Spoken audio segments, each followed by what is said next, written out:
Olá, eu sou Thaís, terapeuta ocupacional com certificação em integração sensorial e faço parte da equipe de profissionais da Clínica C e hoje vim aqui falar um pouquinho para vocês sobre a integração sensorial. Atualmente a gente tem recebido muitos encaminhamentos, tanto de médicos quanto de outros profissionais da área, para uma avaliação específica em integração sensorial e por isso a gente achou importante trazer esse assunto para vocês, para a gente conversar um pouquinho sobre a integração sensorial. E por que isso tem acontecido, né? Vamos começar falando disso, assim, por que tantos encaminhamentos têm chegado, por que tem se falado tanto em integração sensorial.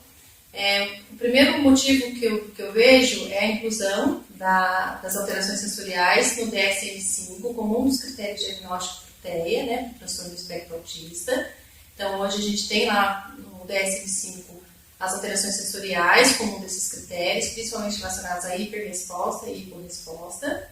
Seguido também pela comprovação científica da integração sensorial no tratamento das crianças dentro do espectro autista, e também porque alguns estudos apontam que cerca de 80% a 90% das crianças com esse diagnóstico têm algum tipo de disfunção sensorial. Embora essa porcentagem seja alta, é importante a gente dizer que nem sempre, né, todas as crianças com diagnóstico de TEA têm alguma disfunção. A gente tem uma porcentagem pequena, mas para isso precisa de uma avaliação muito criteriosa para a gente conseguir fazer esse diagnóstico diferencial e não colocar tudo como sendo sensorial. E, além disso, outros diagnósticos também estão associados às disfunções de integração sensorial, com crianças com transtornos de aprendizagem, crianças com TDAH, atraso no desenvolvimento, síndrome de Down, prematuridade, desordens neuromotoras, todas essas patologias também podem ter uma disfunção de integração sensorial. E, além disso, crianças também com desempenho típico, que não tem nenhuma associação com alguma patologia, também pode ter uma disfunção de integração sensorial. Então é importante dizer que nem sempre está atrelado ao diagnóstico de TEA. E para a gente entender um pouquinho o que é a integração sensorial, é importante a gente entender como que acontece a aprendizagem. Então, como que se dá a aprendizagem? A aprendizagem de um modo geral. A aprendizagem se dá quando a gente consegue absorver e consegue processar as informações sensoriais vindas tanto do ambiente quanto do nosso próprio corpo. Então, quando a gente consegue absorver essas informações, quando a gente consegue processar isso, dar uma resposta a esse estímulo, a gente tem um processo de integração sensorial. Quando isso não acontece de uma forma efetiva, é quando então a aprendizagem e o comportamento fica prejudicado e a gente tem essas disfunções. É importante a gente saber um pouquinho quais são esses sistemas sensoriais, né? De onde que vêm essas informações, quais são os sistemas que estão envolvidos que trazem essas informações para a gente. Então, a gente tem os sistemas que trazem informações externas do ambiente e a gente tem os sistemas que trazem informações internas, né, do nosso próprio corpo. Então, a gente conhece os sistemas auditivo, olfativo, gustativo, visual, tátil, que trazem as informações externas, e a gente tem a propriocepção e o sistema vestibular, que são os responsáveis por nos dar informações sobre o nosso próprio corpo. Na integração sensorial, os sistemas tátil, proprioceptivo e vestibular são a base para o nosso tratamento e são os sistemas mais envolvidos nas disfunções. Então, por isso que na integração sensorial a gente dá muita ênfase para esses três principais sistemas. Os outros sistemas, eles são secundários, né? Então, eu vou falar um pouquinho melhor desses três sistemas para a gente conseguir entender como que as disfunções acontecem. O sistema tátil é o sistema que vai nos fornecer as informações. Os receptores estão localizados na pele, então vai trazer as informações sobre temperatura, sobre textura, sobre o formato, né, dos objetos. Então, todas as informações que chegam através da nossa pele é o sistema tátil que é responsável para nos dar essas informações. O sistema tátil, eles ajudam a gente nas habilidades funcionais, por exemplo, de abotoar e desabotoar a camisa, de amarrar cadarço, de posicionar materiais na mão para poder escrever e recortar, para abrir embalagens, para realizar atividades diárias, como banho, para conseguir se secar, cortar unha, cortar cabelo. O sistema tátil também está muito envolvido com a alimentação, né? Então hoje a gente vê um grande número de crianças com seletividade alimentar e o sistema tátil pode estar interferindo nisso.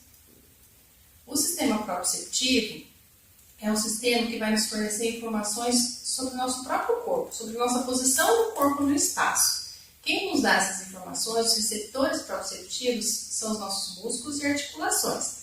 Então, por exemplo, quando a gente fecha os nossos olhos, a gente consegue descrever exatamente a posição que o nosso corpo está. Se a gente está com a perna cruzada, se a gente está com a perna esticada, se o nosso braço está numa determinada posição. Isso é o sistema proprioceptivo que está nos fornecendo, né? Outro exemplo, então, na postura quando a gente está na cadeira, que a gente precisa fazer algum ajuste, a gente está muito tempo sentado, a gente vai fazer algum ajuste postural, é o sistema proprioceptivo que está trabalhando.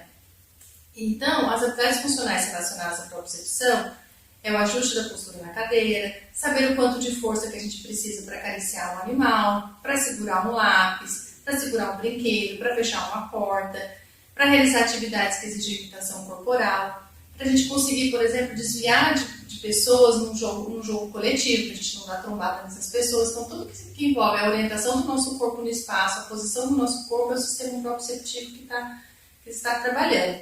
E quando a gente for falar de disfunção, vai dar para entender melhor o porquê da propriocepção está envolvida. Outro sistema importante é o sistema vestibular, que é o sistema onde os receptores estão no nosso ouvido interno e está relacionado ao nosso movimento da cabeça, né? Tudo que a gente movimenta a cabeça, a gente está acionando o nosso sistema vestibular, que vai nos dizer informações sobre o movimento, sobre o equilíbrio, sobre a gravidade, sobre o espaço. Então, algumas habilidades, por exemplo, que o sistema vestibular está envolvido. Manter-se na linha do caderno enquanto a gente copia alguma coisa do quadro, fazer a cópia do quadro, né?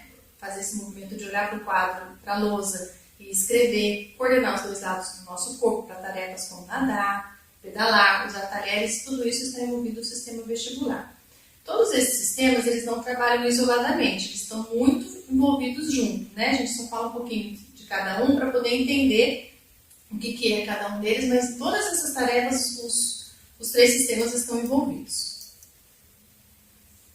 E aí a gente entra então com as disfunções, né? Então a gente teve que entender um pouquinho quais são esses sistemas e agora as disfunções de integração sensorial. Então o que é uma disfunção? É uma inabilidade de integrar todas essas informações vindas do ambiente, através de estímulos externos, ou vindo do nosso próprio corpo, que são os estímulos internos. Então quando a gente não consegue processar essas informações de uma forma adequada, a gente pode desenvolver então a disfunção de integração sensorial. Na literatura, a gente tem dois tipos de disfunção, as relacionadas à modulação e as relacionadas à discriminação. De modulação, provavelmente muitos de vocês já ouviram falar, porque são as disfunções mais comuns que a gente observa nas crianças com TEA. Mas as de discriminação também acontece bastante, né? Porque tem um impacto muito grande nas habilidades motoras. Então, o que é a modulação? A modulação é a nossa habilidade de ajustar a intensidade e a duração de um estímulo. Ela está relacionada à reatividade sensorial, ou seja, a forma como a gente reage a um determinado estímulo em intensidade e em duração. Então, algumas crianças podem ter uma resposta muito aversiva, né? Ter uma resposta muito exacerbada em frente a um determinado estímulo, ou pode demorar muito para responder, né? Quando a gente tem uma resposta muito aversiva, a gente tem uma hiperresposta. E quando a gente tem uma resposta mais lenta, mais letárgica àquele estímulo, a gente tem uma hiporresposta. Algumas características, né, das disfunções de modulação. Essas crianças elas podem ter um impacto no nível de alerta, então geralmente tem um nível de alerta muito alto. Um impacto no comportamento, então são crianças que podem apresentar agressividade, são crianças que podem apresentar irritabilidade, uma grande rigidez no comportamento, como uma forma, né, como um mecanismo de defesa, um perfil mais controlador. São crianças que têm um comportamento grande de luta, fuga, choro diante dos estímulos.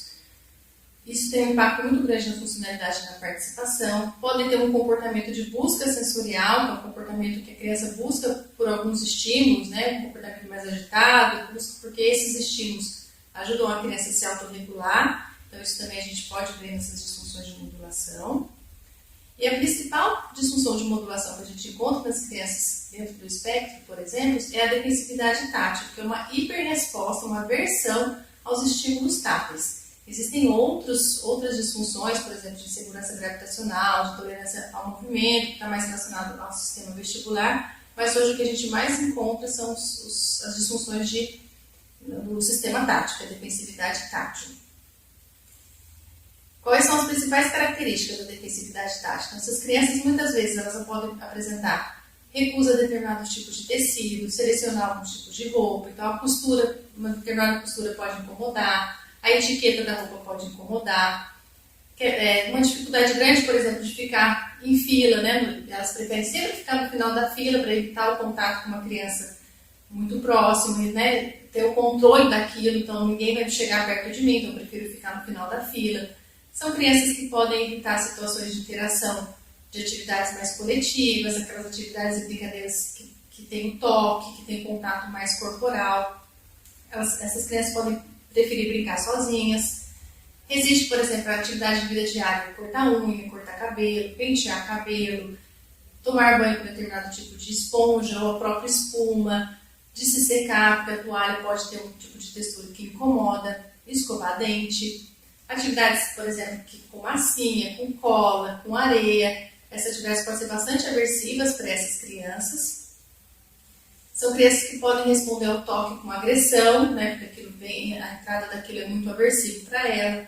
Podem ser seletivas na alimentação, então muitas vezes essas crianças preferem alimentos crocantes, alimentos secos, do que os alimentos mais molhados, né, ou mais pastosos. Essas crianças com depressividade tátil, elas têm um comportamento que a gente chama de sobreuso da propriocepção. Por isso que é importante a gente entender um pouquinho do que era aquele sistema proprioceptivo, para a gente entender um pouquinho o comportamento de algumas crianças com depressividade tátil. O que é esse sobreuso da propriocepção? É um uso muito acentuado desse sistema. Então, geralmente, essas crianças elas têm um comportamento de empurrar, de puxar, uma hiperatividade motora, então de subir em tudo, de escalar em tudo, porque precisa de muita informação da sensação do próprio corpo para se autorregular. Muitas vezes podem bater, brincar de cair, correm muito, né? Porque são todas essas atividades, elas ativam o nosso sistema proprioceptivo e o sistema proprioceptivo é regulatório, né? Então eles usam dessas informações sensoriais para conseguir se autorregular diante de algum estímulo aversivo, por exemplo. Então a depressividade tátil hoje é a nossa principal disfunção de modulação. Depois disso a gente entra um pouquinho no que a gente chama das disfunções de discriminação. O que é discriminação? É o processo que está envolvendo as habilidades mais perceptuais, né, que tem envolvido o planejamento motor, envolvendo a organização para você conseguir fazer uma ação. Então você precisa ter uma boa discriminação para conseguir fazer essas atividades que envolvem, né? E o impacto maior dessas disfunções estão nas habilidades motoras. Então, por exemplo, né, qual é o impacto funcional das disfunções de discriminação? A criança ela pode ter dificuldades no planejamento motor, elas podem ter dificuldades em atividades funcionais como abotoar, amarrar cadarços, usar talheres, abrir embalagens. Elas vão ter baixo desempenho em atividades com bola. Podem parecer aquelas crianças desajeitadas, desorganizadas, crianças com uma dificuldade muito grande de orientação espacial, então não conseguem perceber os objetos, por exemplo, que estão no chão, passam por cima, estão trombadas em móveis, estão trombadas nos brinquedos, nos objetos, porque elas não conseguem planejar e organizar o seu corpo no espaço. Tem dificuldades para escrever, para recortar, para colorir. Então a gente vê uma dificuldade de coordenação motora fina grande também nessas crianças. Dificuldades para copiar as coisas do quadro. Tem um brincar exploratório muito ruim, então são crianças que têm dificuldade de fazer variações na brincadeira, pode ter um comportamento muito rígido nas brincadeiras, porque não conseguem fazer o que a gente chama da ideação, né, que faz parte aí. Essas crianças com dificuldade de discriminação vão ter também dificuldades com o brincar, né? Então, brincar é um brincar empobrecido, pode ter movimentos muito repetitivos no brincar, porque tem essa dificuldade no planejamento, na ideação de novas ideias, né? De variações. Essas crianças, elas têm um comportamento também que a gente chama de uso inapropriado da propriocepção. Mais uma vez, a propriocepção aí agindo de alguma forma, né, para tentar explicar o comportamento dessas crianças. O que é um uso inapropriado da propriocepção? Então, por exemplo, são crianças que têm um tônus muscular rebaixado, são aquelas crianças que parecem um pouco mais molinha, que quando vão escrever, estão na atividade de mesa, debruçam sobre a mesa, que tem um pobre controle postural, né? São crianças que têm dificuldade em perceber a postura que ela precisa ficar, então ela faz toda uma compensação na cadeira, né? Não conseguem manter uma boa postura porque elas estão usando a propriocepção de uma maneira inadequada. tem dificuldade com o traçado, então muitas vezes tem um traçado muito forte ou um traçado muito fraco, porque tem alguma coisa com a propriocepção que não está adequado para essa criança. Então essas são as principais disfunções que a gente encontra nas crianças com transtorno do espectro autista e também nas outras patologias, né? E depois, toda essa identificação das disfunções é feita através de uma avaliação, então uma avaliação criteriosa com o terapeuta ocupacional, onde a gente vai tentar correlacionar a queixa funcional que essa família trouxe no início do tratamento com as questões sensoriais, né? E aí, então, a gente vai partir para o tratamento, onde a gente estabelece as metas terapêuticas para conseguir atingir, né, suprir a queixa funcional dessa família. O tratamento é feito basicamente com esses sistemas, tátil, vestibular e proprioceptivo. É importante todos saberem como que é feito esse tratamento. Esse tratamento é feito numa sala específica, a gente tem os equipamentos específicos de integração sensorial, são os equipamentos suspensos, equipamentos como plataforma, a gente tem a rede de lycra, piscina de bolinha, uma série de equipamentos necessários para a gente ativar esses sistemas, texturas variadas, a gente também coloca nos atendimentos, bolas diversas, então todos esses são os recursos que a gente utiliza dentro da sala de integração sensorial, que é o espaço apropriado para isso, para realizar o tratamento dessas crianças com essas disfunções de integração sensorial. Então hoje o que eu gostaria de trazer para vocês são essas informações sobre a integração sensorial, gostaria de agradecer, se ficarem algumas dúvidas podem nos procurar, que eu estou aqui à disposição para poder esclarecer essas dúvidas. Um abraço e até a próxima!